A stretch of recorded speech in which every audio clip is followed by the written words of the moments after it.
വിശ്വാസത്തെക്കുറിച്ചാണ് ഇന്ന് അറിയിക്കാനുള്ളത്. വിശ്വാസം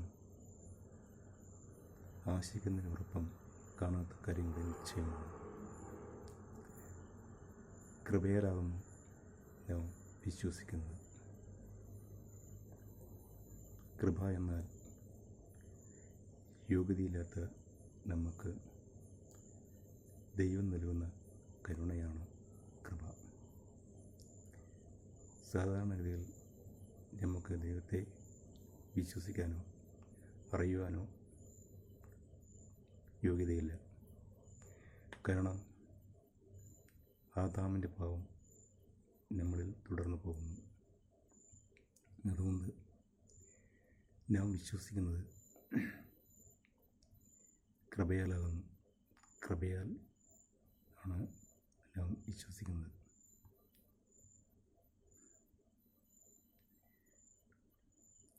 ഹെബ്രായർ 11 1-2 വാക്യങ്ങൾ. വിശ്വാസം എന്നാൽ ആശിക്കുന്നതിൻ്റെ ഉറപ്പും കാണാത്ത കാര്യങ്ങളുടെ നിശ്ചയമാണ്. അതിനാലല്ലോ പൂർവന്മാർക്ക് സാക്ഷ്യം ലഭിച്ചത്. പൂർവന്മാർ എന്നാൽ പണ്ടുള്ള ഇസ്രായേലിയരെയാണ് ഇവിടെ പറയുന്നത്. അത് അബ്രഹാം മുതൽ ഇസ്ഹാക്ക്, യാക്കോബ് ഇങ്ങനെ തുടരുന്ന പിതൃബന്ധം. അവർക്ക് സാക്ഷ്യം ലഭിച്ചു.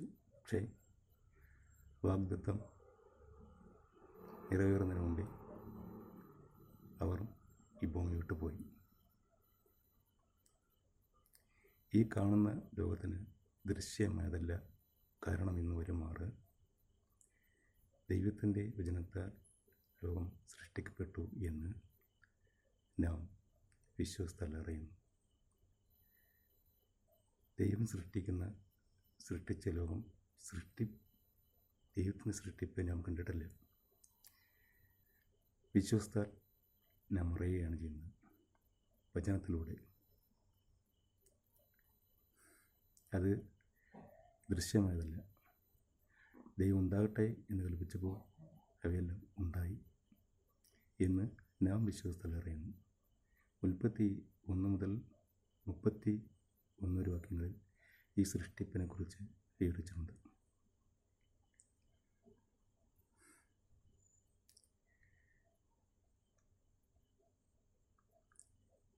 ഹെബ്രായർ 11 8-12 വാക്യങ്ങൾ. വിശ്വാസത്താൽ അബ്രഹാം തനിക്ക് അവകാശമായി കിട്ടാനിരുന്ന ദേശത്തേക്ക് യാത്രയാകുവാൻ വിളിക്കപ്പെട്ടാറേ. എവിടേക്ക് പോകുന്നു എന്നറിയാതെ പുറപ്പെട്ടു. ദൈവം വിളിച്ചു, അവൻ പുറപ്പെട്ടു. എവിടേക്ക് പോകുന്നു എന്ന് അവൻ നിശ്ചയമില്ല.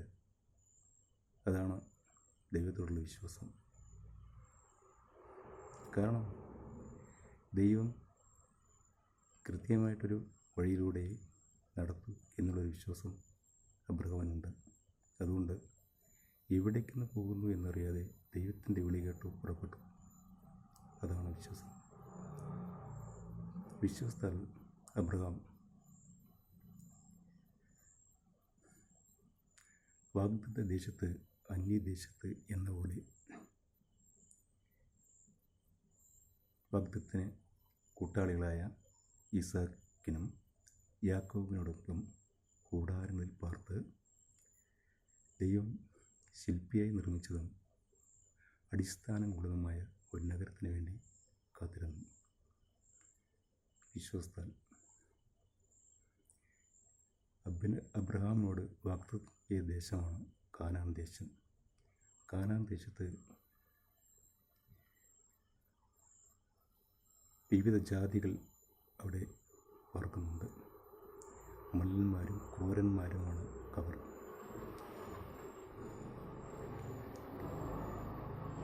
ഇത്തരമൊരു ദേശം ആണ് ദൈവം അവർക്ക് നിശ്ചയിച്ചിരിക്കുന്നത് കാനാൻ. ആ ദേശത്ത് അത് ശില്പി അടിസ്ഥാനം ഇട്ടതും അതുപോലെ അടിസ്ഥാനമുള്ളൊരു ദേശം ദൈവം ശില്പിയെ നിർമ്മിച്ചതും അടിസ്ഥാനമുള്ളതായ ഒരു നഗരത്തിന് വേണ്ടി അവർ കാത്തിരുന്നു. അവർ ജീവിച്ചിരിക്കുമ്പോൾ അത് വിശ്വസ്താൽ അവർ കാത്തിരുന്നു. വിശ്വസ്താൽ സാറയും വാഗ്ദത്തം ചെയ്തവൻ വിശ്വസ്തൻ എന്ന് എണ്ണി തനിക്ക് പ്രായമായിരുന്നിട്ടും പുത്രോത്പാദനത്തിന് ശേഷി ലഭിച്ചു. അതുകൊണ്ട് ഒരുവന് മൃതപ്രായവനായവന് തന്നെ ആകാശത്തിലെ നക്ഷത്രങ്ങൾ പോലെയും കടൽ തീരത്തെ മണൽത്തരി പോലെയും സന്തതികളെ ലഭിച്ചു. ഇവിടെ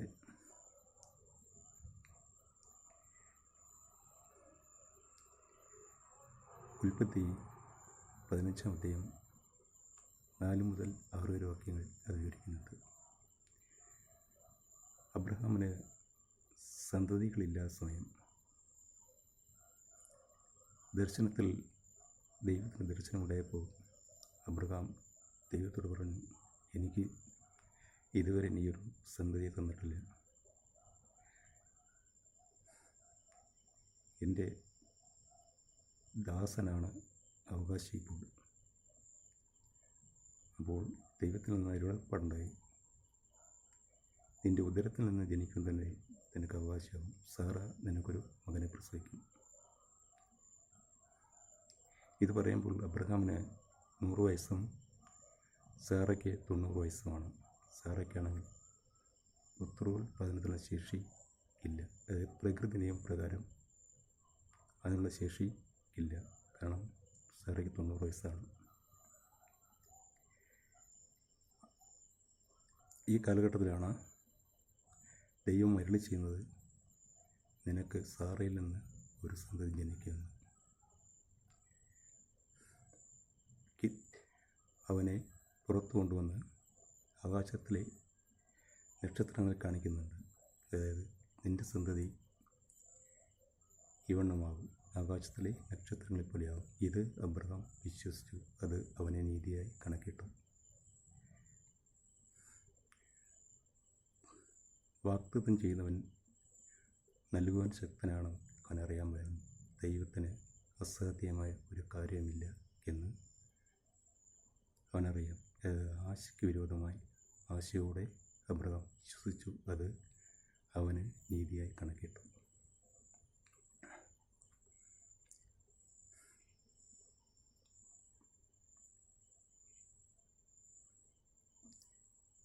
ഉൽപ്പത്തി 18-ാം അധ്യായം 8 മുതൽ 12 വരെ വാക്യങ്ങളിൽ ഇങ്ങനെ പറയുന്നുണ്ട്. അതായത് അബ്രഹാമിൻ്റെ കൂടാരത്തിനടുത്തേക്ക് 3 ദൈവപുരുഷന്മാർ വരുന്നുണ്ട്. അവരെ അബ്രഹാം സ്വീകരിക്കും.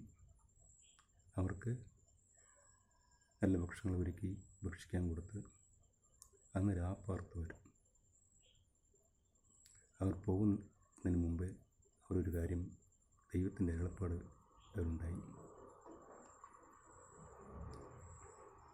ഈ ഒരു വർഷത്തിൽ നിനക്കൊരു സന്തതി ജനിക്കും.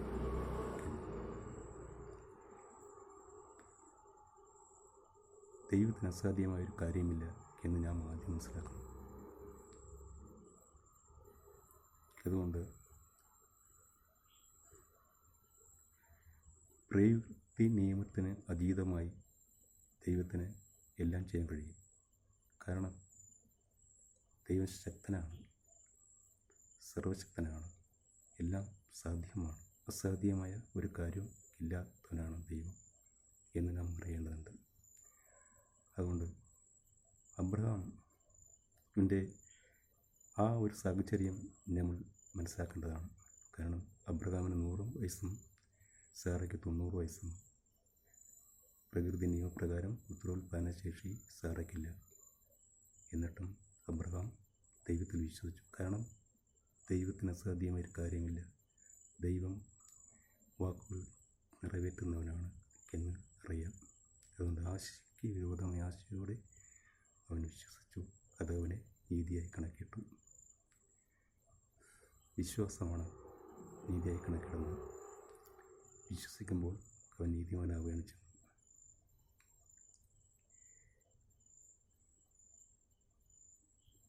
യോഹന്നാൻ 3:16 തൻ്റെ ഏകജാതനായ പുത്രനിൽ വിശ്വസിക്കുന്ന ഏവനും നശിച്ചു പോകാതെ നിത്യജീവൻ പ്രാപിക്കേണ്ടതിന് അവനെ നൽകുവാൻ തക്കവണ്ണം ദൈവം ലോകത്തെ സ്നേഹിച്ചു. തൻ്റെ ഏകജാതനായ പുത്രനിൽ യേശുക്രിസ്തു വിശ്വസിക്കുന്ന ഏവനും നശിച്ചു പോകാതെ നിത്യജീവൻ പ്രാപിക്കേണ്ടതിന് അവനെ നൽകുവാൻ തക്കവണ്ണം ദൈവം ലോകത്തെ സ്നേഹിച്ചു. നമുക്ക് യേശുക്രിസ്തുവിനെ നൽകിയ സ്നേഹം, അതായത് വെറുതെ ഒന്നും നൽകിയതല്ല. നമുക്ക് വേണ്ടി യേശുക്രിസ്തു ഭൂമിയിൽ 33 വർഷം ജീവിച്ചു. പിന്നെ ക്രൂശിലെ മരണം ഏറ്റെടുത്തു. അത് സാധാരണ ഒരു മരണമല്ല, വളരെ ത്യാഗങ്ങൾ സഹിച്ചൊരു മരണമാണ്. ക്രൂശിൽ രക്തത്താൽ നമ്മെ കഴുകി ശുദ്ധീകരിക്കാൻ തക്കവണ്ണം പരിശുദ്ധമായ രക്തം ചിന്തയാണ് യേശുക്രിസ്തു ക്രൂശിലെ മരണം ഏറ്റെടുത്തത്. അങ്ങനെ ദൈവം അവനെ 3 നാൾ ഉയർത്തെഴുന്നേൽപ്പിച്ചു നമ്മുടെ വീണ്ടെടുപ്പിനായി.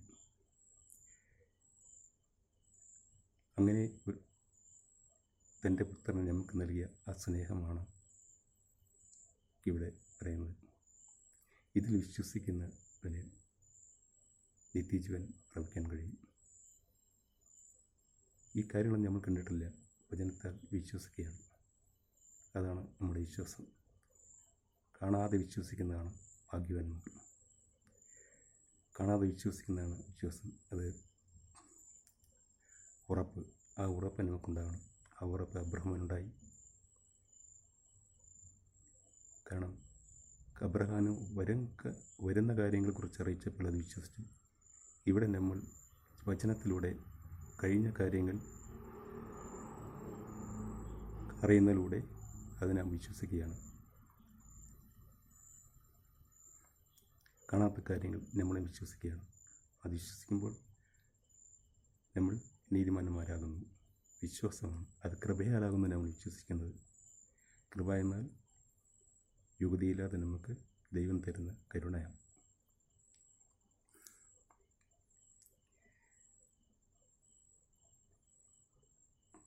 റോമർ 10:9 യേശുവിനെ കർത്താവെന്ന് വായുകൊണ്ട് ഏറ്റുപറയുകയും ദൈവം അവനെ മരിച്ചവരിൽ നിന്ന് 3 നാൾ ഉയർത്തെഴുന്നേൽപ്പിച്ചു എന്ന് ഹൃദയം കൊണ്ട് വിശ്വസിക്കുകയും ചെയ്താൽ നീ രക്ഷിക്കപ്പെടും. യേശുവിനെ കർത്താവെന്ന് വായുകൊണ്ട് ഏറ്റുപറയുകയും ദൈവം അവനെ മരിച്ചവരിൽ നിന്ന് 3 നാൾ ഉയർത്തെഴുന്നേൽപ്പിച്ചു എന്ന് ഹൃദയം കൊണ്ട് വിശ്വസിക്കുകയും ചെയ്താൽ. ഈ സംഭവങ്ങളൊന്നും നമ്മൾ കണ്ടിട്ടില്ല, വായിച്ചറിയുകയാണ്. അതുകൊണ്ട് അത് വിശ്വസിക്കുന്നവന് രക്ഷിക്കപ്പെടും. അതാണ് വിശ്വാസം. കാണാത്ത കാര്യങ്ങൾ നമ്മൾ ഉറച്ച് വിശ്വസിക്കുകയാണ്. അതാണ് വിശ്വാസം.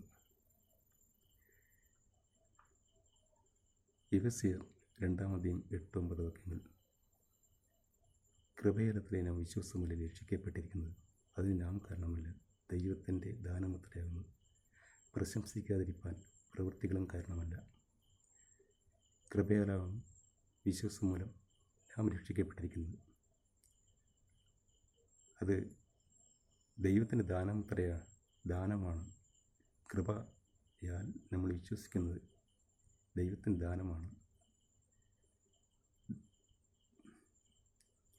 പ്രശംസിക്കാതിരിക്കാൻ പ്രവൃത്തികളും കാരണമല്ല. നാം ചെയ്യുന്ന നീതി പ്രവൃത്തികളല്ല നാം രക്ഷിക്കപ്പെടുന്നത്.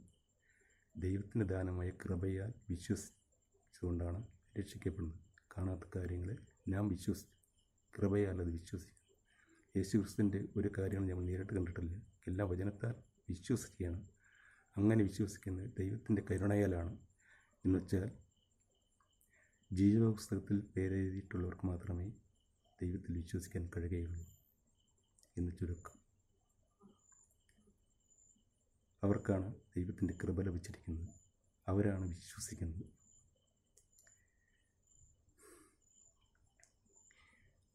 അതുകൊണ്ട് നാം ചെയ്ത നീതിപ്രവൃത്തികളാൽ അല്ല നമ്മൾ നീതിമാനാകുന്നത്. അത് ദൈവം തരുന്ന കൃപയാൽ വിശ്വസിക്കുമ്പോഴാണ്.